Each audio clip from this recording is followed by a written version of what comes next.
ये पाठ सेकंड संस्कृत प्रथम प्रश्न पत्र अभिज्ञान शाकुंतलम चतुर्थ अंक 19 से 22 पद्य। मैं डॉक्टर मनीषा गोदारा सह आचार्य संस्कृत राजकीय बांगड़ महाविद्यालय डीडवाना। 19वां पद्य। अभिजनवतो भर्तु शलाघ्य स्थिता गृहिणी पदे विभव गुरुभि प्रत्यय तस्य प्रतिशनम आकुला तन्यम अचिरात् प्राचीर्वाकम प्रसूय च पावनम मम विरजाम न त्वं वत्से शुचम गणिष्यसि। काश्यप ऋषि कहते हैं, हे पुत्री, तुम इस प्रकार से दुखी क्यों हो?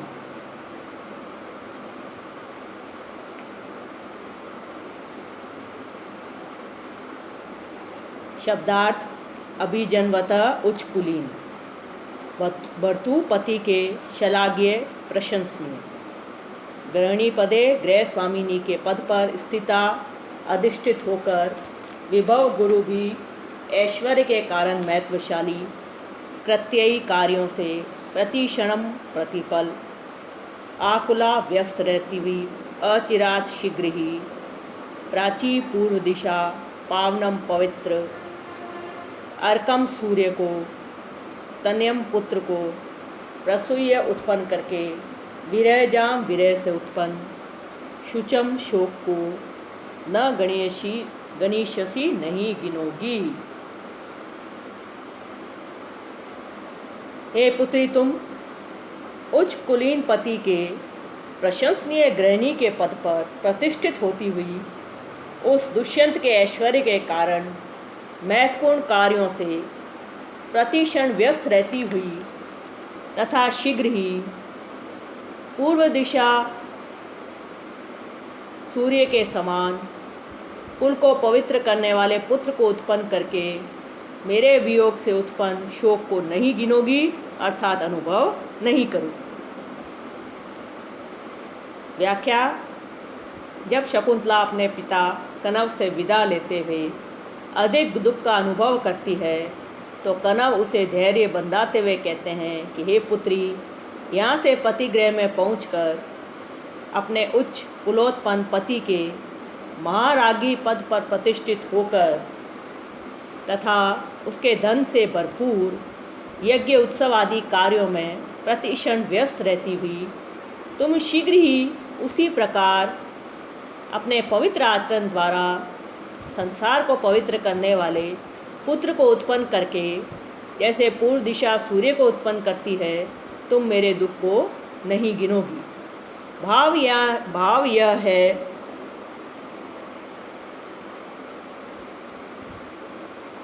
यहाँ से जाने पर तुम श्रेष्ठ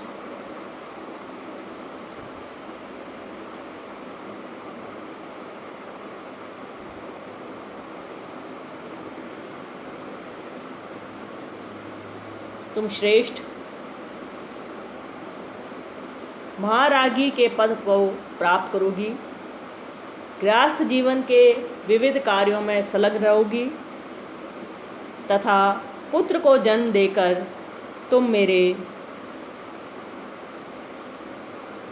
विरह के दुख को भूल जाओगी। अतः तुम्हें इतना अधीर नहीं होना चाहिए। विशेष गृहिणी पदे। गृहिणी के पद पर गृहिणी गृहम उच्यते के अनुसार राजा दुष्यंत का संपूर्ण घर तुम्हारे अधीन होगा, यह भाव। भर्तु, इस शब्द का प्रयोग अत्यंत सटीक है। इस शब्द की व्युत्पत्ति भर्ती इति भर्ता सकल जगत रक्षण शीलस्य, केवल तुम्हारा ही भरण पोषण करने वाला नहीं है, अपितु सारे संसार का भरण पोषण करने वाला है।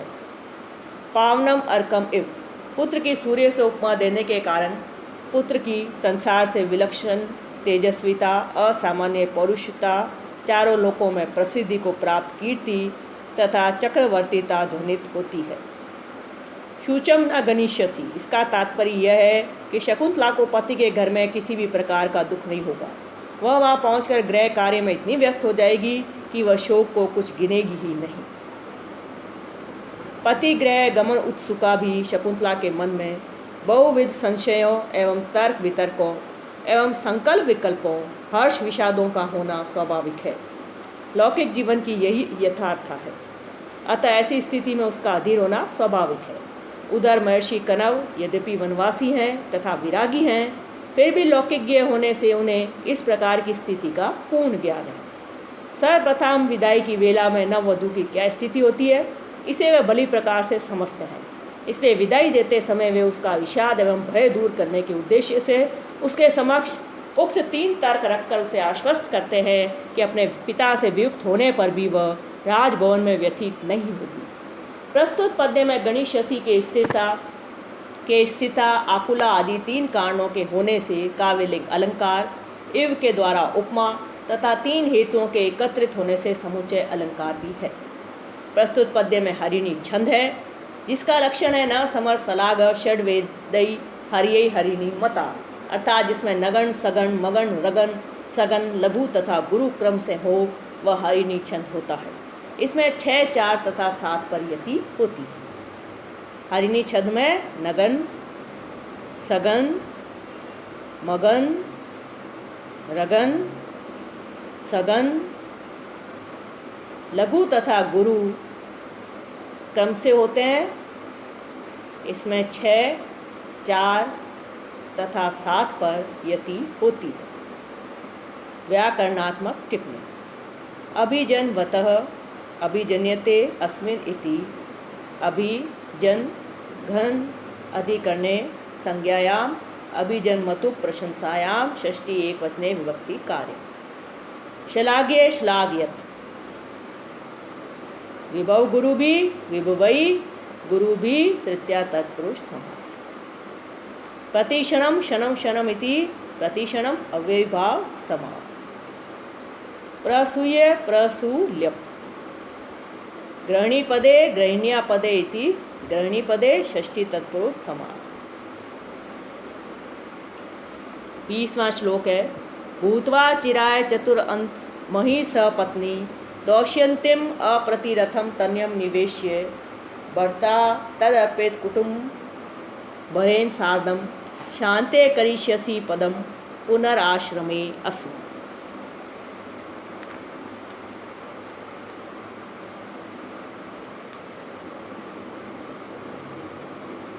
शकुंतला आश्रम की ओर मुंह किए हुए स्थित होकर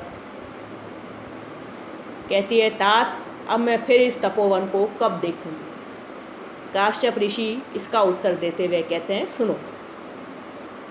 अन्वय। चिराय चतुर अंत मही सपत्नी भूत्वा अप्रतिरथम दौष्यंतिम तनयम निवेश्य तर अर्पितम कुटुंबरेण भर्त्रा सार्धम शांते अस्मिन् आश्रमे पुनः पदम करिष्यसि। शब्दार्थ। चिराय लंबे समय तक, चिरकाल तक। चतुरंत मही सपत्नी, चारों समुद्रों के प्रांत भाग वाली पत्नी, पृथ्वी की सपत्नी। अप्रतिरथम, जिसका प्रतिद्वंदी नहीं है। दौष्यंतिम, दुष्यंत संबंधी। तनयम, पुत्र को। निवेश्य, राज सिंहासन पर बैठाकर। तद अर्पित कुटुंबरेण, अपने पुत्र पर सौंप दिया है परिवार का भार, जिसने ऐसे। भर्त्रा सार्धम, पति के साथ। पदम, स्थिति को, निवास को। अनुवाद। बहुत दिनों तक चारों समुद्र तक फैली हुई पृथ्वी की सपत्नी सौत होकर तथा अपने अद्वितीय महारथी दुष्यंत पुत्र को राजगद्दी पर बिठाकर उस पर कुटुंब का भार समर्पित कर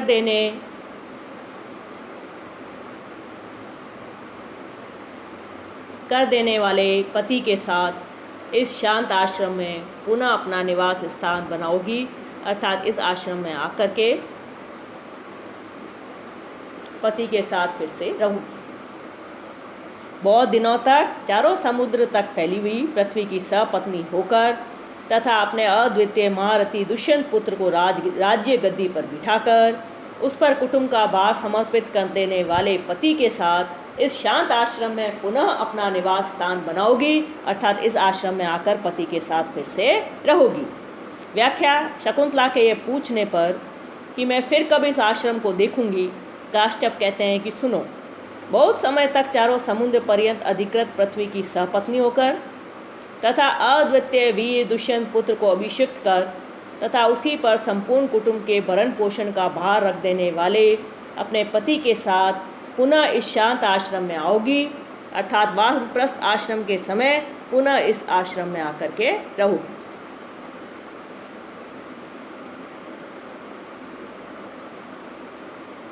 अति स्नेह पाप शंकी, यह एक सूक्ति है।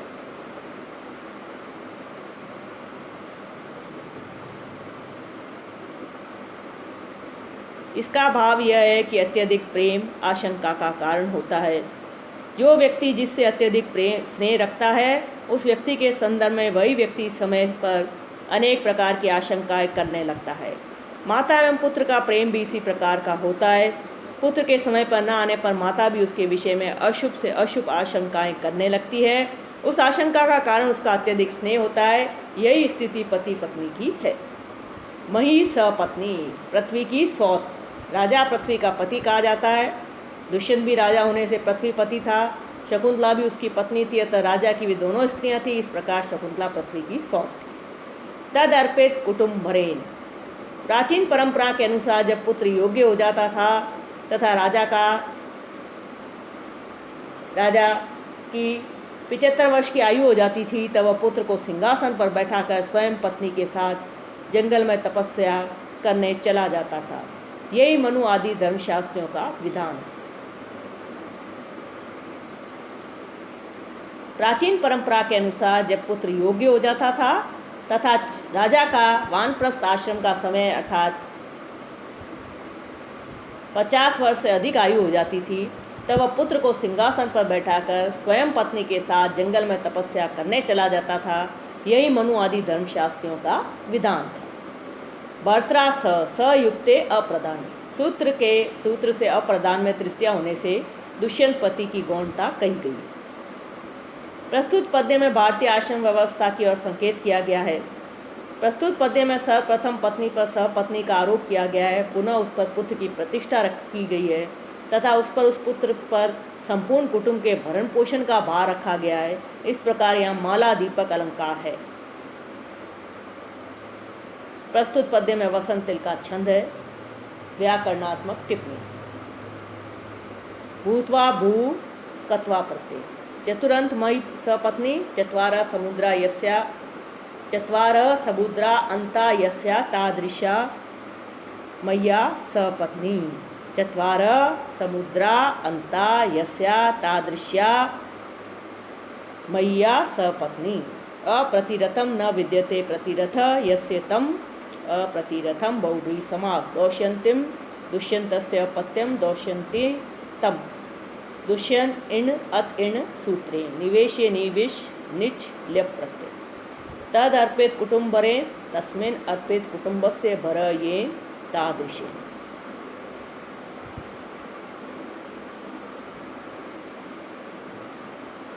इक्कीसवां श्लोक। क्षमम् एष्यति मम शोक कथं नु वत्से त्वया रचित पूर्वम् उटज द्वार विरूढ़म निवार बलिम विलोक्यतः। काश्यप ऋषि गहरी सांस लेकर के कहते हैं, अन्वय वत्से त्वया रचित पूर्वम उटज द्वार विरूढ़म निवार बलिम विलोक्यतः मम शोक कथम नु शमम एष्यति। रचित पूर्वम पहले डाले गए, उटज द्वार विरूढ़म झोंपड़ी के द्वार पर उगे वे, निवार बलिम निवार बलि को, विलोक्यता देखते हुए, शमम एष्यति शांत होगा। अनुवाद, बेटी तुम्हारे द्वारा पहले डाले गए तथा अब कुटीर के द्वार पर उगे हुए निवार धान्यों को देखते हुए मेरा शोक किस प्रकार से शांत हो सकेगा।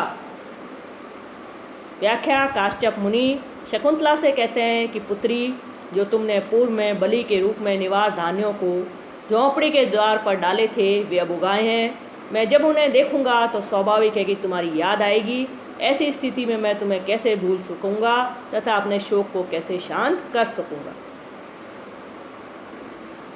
विशेष महर्षि कण्व का उक्त कथन जितना सामयिक एवं ऋषि जनोचित वातावरण के अनुकूल है, उतना ही इसमें भाषा एवं भाव सौंदर्य भी है। संपूर्ण श्लोक करुण रस से आप्लावित है। ऋषि कहते हैं कि तुम्हारे द्वारा पूर्व में डाले गए तथा अब अंकुरित तृण धान्यों को जब जब पर्णकुटी से निकलता हुआ तथा उसमें प्रवेश करता हुआ मैं देखूंगा, तब तब तेरी याद मुझे आ जाएगी तथा मैं शोक से संतप्त हो जाऊंगा। अतः कैसे संभव है कि मैं तुम्हारे लिए उत्कंठित न हूँ। प्रस्तुत पद्य में शोक दूर न होने का कारण निवार बलि का विलोकन बतलाया गया है। अतः यहाँ पदार्थ हेतु का विलिंग अलंकार है। प्रस्तुत पद्य में आर्या जाति छंद है।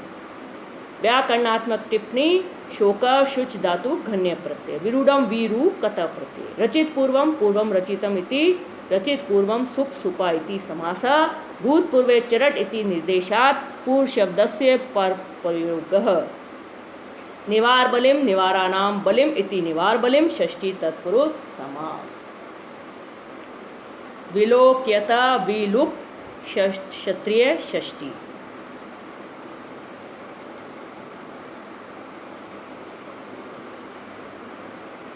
22वां श्लोक।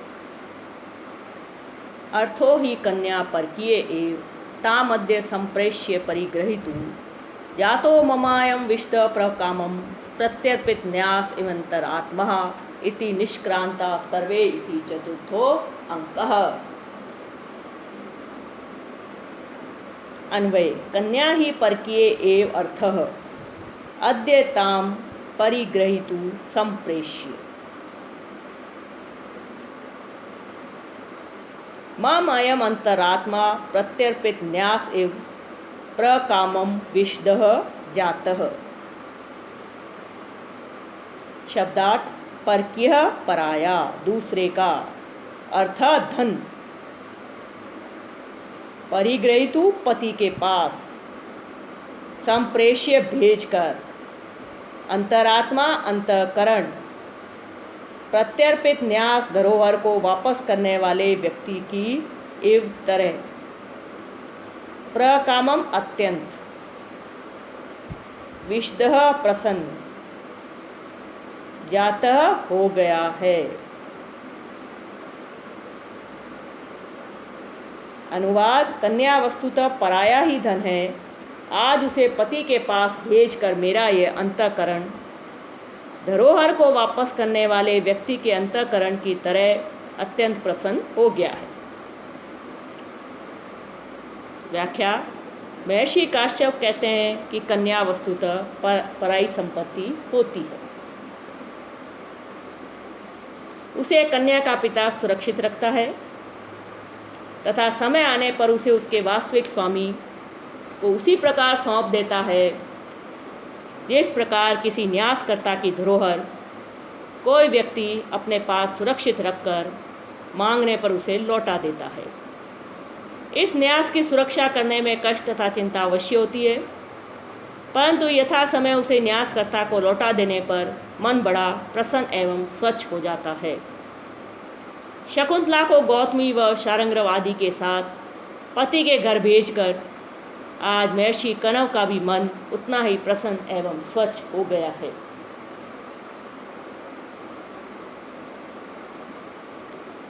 विशेष अर्थो ही कन्या परकीय एव। लड़की पराया धन है। हिंदी में ये कहावत ही बन गई है। सामान्यतः यह माना जाता है कि लड़की पर पिता का अधिकार तब तक होता है जब तक उसका विवाह न हो जाए। वह उसे सत्पात्र को दान दे देता है। स्त्री स्वतंत्रता के पक्षधर इसे सहन नहीं करते। वे कन्या का भी व्यक्तित्व एवं स्वातंत्र्य मानते हैं। महाकवि कालिदास ने महर्षि कण्व के मुख से उसे अपने धन की जगह पराये की अमानत कहकर विचार का कोई अवसर ही नहीं रहने दिया। अमानत रखने में जोखिम है। अपनी चीज़ टूट फूट जाए या चोरी चली जाए तो क्षति को सहन किया जा सकता है, किंतु अमानत न्यास को क्षति पहुंचने पर क्षतिपूर्ति अखरती है तथा अमानत में खयानत करना अथवा लापरवाही का दोष लगता है। महाकवि भास ने भी स्वप्न वासव दत्तम नाटक में दुखम न्यासस्य रक्षणम कहकर उक्त कथन की पुष्टि की है। प्रस्तुत पद्य में प्रत्यर्पित न्यास एव में उत्प्रेक्षा अलंकार है, क्योंकि यहाँ पर एव उत्प्रेक्षा के अर्थ में आया है। प्रस्तुत पद्य में इंद्र वज्रा छंद है। व्याकरणात्मक टिप्पणी संप्रेष्य संप्र ईश ल्यप प्रत्यय। परिग्रहितु परिग्रह त्रिच षष्ठी विभक्ति एक वचन का रूप। प्रत्यर्पित न्यास येन स बहुव्रीहि समास। प्रतिरि कत न्यस्ते इति न्यास नि निहि अस घनी कर्मणि।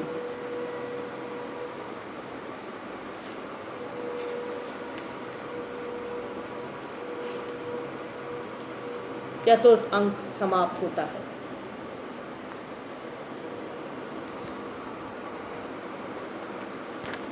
अभिज्ञान शाकुंतलम के चतुर्थ अंक का वैशिष्ट्य। अभिज्ञान शाकुंतलम नाटक का नाम आते ही निम्न श्लोक यकायक सभी संस्कृतज्ञों के स्मृति पटल पर अंकित हो जाता है। काव्येषु नाटकम रम्यम तत्र रम्या शकुंतला तत्रापि च चतुर्थ अंक तत्र श्लोक चतुष्टयम। अर्थात काव्यों में दृश्य काव्य नाटक अत्यंत रम्य होता है तथा संस्कृत दृश्य काव्यों में अभिज्ञान शाकुंतलम सर्वाधिक रमणीय है। उसमें भी चतुर्थ अंक उत्कृष्ट है तथा चतुर्थ अंक में भी 4 श्लोक सर्वाधिक रमणीय है। इसी भाव वाला एक अन्य कथन भी हमें प्राप्त होता है, जहाँ किसी समीक्षक द्वारा कहा गया है, कालिदासस्य सर्वस्वम अभिज्ञान शाकुंतलम तत्रापि च चतुर्थो अंको तत्र याति शकुंतला। वास्तविकता यह है कि अभिज्ञान शाकुंतलम का चतुर्थ अंक सभी मनुष्यों की दृष्टि से सर्वश्रेष्ठ अंक माना गया है। यद्यपि यह कहा जाए कि यह अंक संपूर्ण संस्कृत नाट्य साहित्य में सर्वश्रेष्ठ है तो भी अतिशयोक्ति नहीं होगी। इस अंक का अध्ययन करते हुए यह अनुभव होता है कि इसकी प्रशंसा में जो कहा गया है वह सर्वथा समुचित है। इसका प्रमुख कारण यही है कि शकुंतला की विदाई के अवसर पर जो कारुणिक चित्र इसमें प्रस्तुत किया गया है वह हमारे दैनिक जीवन की सर्वाधिक सामान्य घटना है। पुत्री की विदाई पर उसके माता पिता के हृदय में जो करुण वात्सल्य उमड़ पड़ता है, उसका कवि ने बड़ा ही स्वाभाविक एवं आकर्षक चित्रण किया है। यह चित्रण जिस सहजता के साथ किया गया है, यह हमको अपनी मूल भावना में ही अपील करता है। शाकुंतल के चतुर्थ अंक में 2 दृश्य हैं। एक दृश्य तो विषकंपक के रूप में है, जिसमें दुर्वासा के शाप की योजना करके कवि ने नाट्य के कथानक में विशेष चमत्कार उत्पन्न कर दिया है। द्वितीय दृश्य का प्रारंभ ऋषियों के प्रातःकाल वर्णन से होता है, जिसमें किसी रहस्यमय घटना के घटित होने का संकेत प्राप्त होता है। अनसुईया जब इस रहस्य को और भी बढ़ा देती है। यहाँ पर यह उल्लेखनीय है कि प्रातःकालीन वर्णन से संबंधित इस अंक के दोनों ही श्लोक बड़े ही सार गर्भित एवं महत्वपूर्ण भावी सूचनाओं को प्रदान करने वाले हैं। आगे चलकर यही दृश्य शकुंतला की करुण विदाई में परिवर्तित हो जाता है। चतुर्थ अंक का विशिष्ट महत्व उसके निम्नलिखित 4 श्लोकों के कारण है। यास्यति अद्य शकुंतला इति शुस्व गुरुन। तीसरा है अस्मान साधु विचिन्त्य। चौथा है पातुम न प्रथमं व्यवस्यति। कुछ विद्वान इस अंक के 19वें अथवा 20वें श्लोक की भी 4 श्रेष्ठ श्लोकों में गणना करते हैं। तो चतुर्थ अंक के विशिष्ट महत्व वाले श्लोक हैं। चतुर्थ अंक का 6ठा श्लोक यास्यति अद्य शकुंतला इति। चतुर्थ अंक का 18वां श्लोक शुशुस्व गुरुन कुरु प्रिय सखी व्रतिम सपत्नी जने। चतुर्थ अंक का 7वां श्लोक अस्मान साधु विचिन्त्य। चतुर्थ अंक का 9वां श्लोक पातुम न प्रथमं व्यवस्यति।